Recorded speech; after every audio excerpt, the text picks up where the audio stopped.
So if there's one thing I've learned as an artist, and more specifically as a traditional painter, it's that things can get boring pretty quickly, especially if you base your art off of similar subjects every time. Well, off the top of my head, there's probably 3 different things that can fix this. Not only have these simple things just helped me, but these are things that you can see in the artwork of some renowned artists from many eras. It's improved my art a ton, and hopefully these things can improve yours as well. So the first thing I want to get into here is texture. There's implied texture, and then there's real physical texture. And this is something that can be achieved in a lot of art forms, and quite frankly, some artists are scared to attempt this in two-dimensional mediums like painting. It even goes a long way in photography as well. You don't have to be some sort of modern abstract impressionist painter to experiment with something like this. Even the most tight realism painters that use small details and small brushes to paint those details play with texture, just in subtle ways. It brings the art to life. Texture can help immerse the viewer into your work and make it seem even more realistic.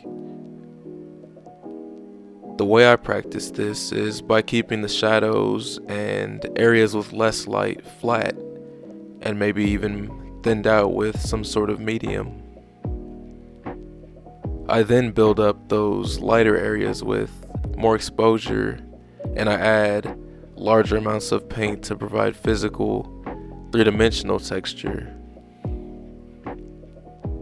This is known in painting as the fat over lean principle, and it's very effective in conveying the message of depth in a painting. You'll see this principle used later on in this painting, and if you stay tuned till the end of the video, I'll show a lot of examples of previous paintings I've done, and even some photography I've done where this principle is used. Speaking of texture, be sure to check out my Skillshare class on creating unique textures and also experimenting with some mediums you may have never used before. Link in the description below.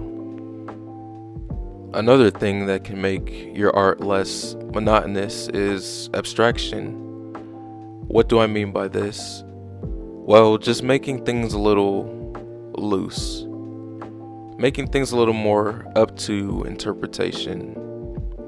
And I'm not saying interpretation like making 3 green brush strokes and trying to call it a horse or something. I'm saying loosening up within the realm of your style. I've mentioned in previous videos how this illusion works to make things more interesting. For example, if I make a couple small loose brush marks to imply detail, it could possibly provide more interest and movement in the painting than if I went in with a tiny brush and got down to the details. It's implying that the detail is there, and you'd be surprised to see how your brain fills in the information for you where the detail is supposed to be. This isn't something necessary to do to make your art more interesting, but it's definitely something you should consider. I've seen that it's sometimes harder to loosen up than to tighten up a brushstroke, especially for fear of it looking too messy or unorganized. The last and possibly most important technique to make your art more interesting is saturation.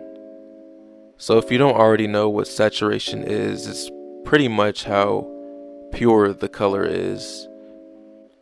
Is it that powerful red straight out of the tube, or is it desaturated by other colors that you've mixed in? Artists always suck the life out of their work by not letting the colors shine like they should. I have a couple tips for solving this in painting at least. 1, don't put black in your palette, in my opinion. Black kills the power of other colors. I've never had black in my palette because there are plenty of other ways to create that darker value without eliminating all of the saturation. And 2, resist the urge to mix white with everything. This is something that I've fallen victim to in the past myself. Try your best to achieve the color of your subject without adding white, and then, if you have to then do it in small doses, then that works very effectively. I've been told by multiple galleries that the number one thing that people go for is, quote, a pop of color. And I mean, ask yourself, would that interest you? To see a pop of color? Probably. That doesn't mean adjust your art to people's liking, but it just means don't shortchange yourself when it comes to that color saturation.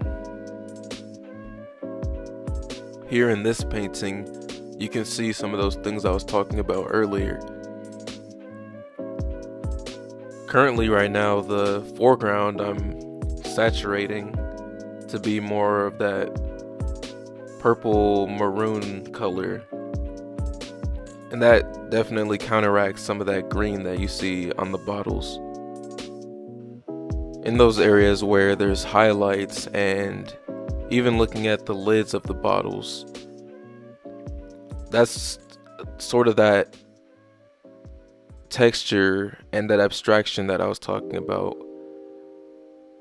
You'll notice it here in these sort of final pictures I took as well.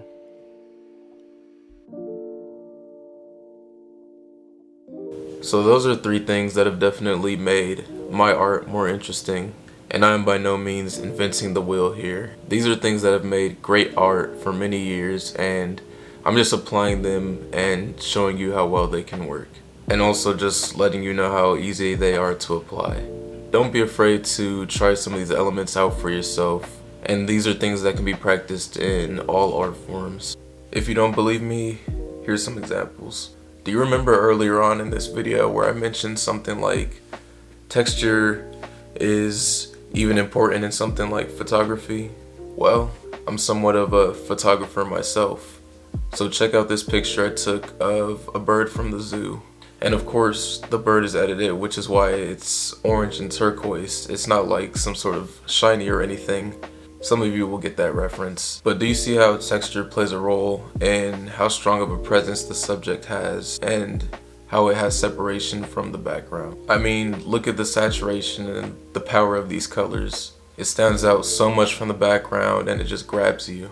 And since it's show and tell time, here's some examples of those paintings I was referring to where I'd save some of those more intense textures for the lighter areas of the paintings to kind of bring more depth and add more separation from the background. Even when it's subtle, its presence is very impactful. And even in my paintings where there's very earthy colors, I tried my hardest to make those colors very saturated, especially when those colors match the background or were similar to the background. The moral of the story here is, if you just focused on 1 out of the 3 things that I mentioned in this video, it could up the interest of some of your artwork. And even if you do these 3 things, there's plenty more techniques where that came from.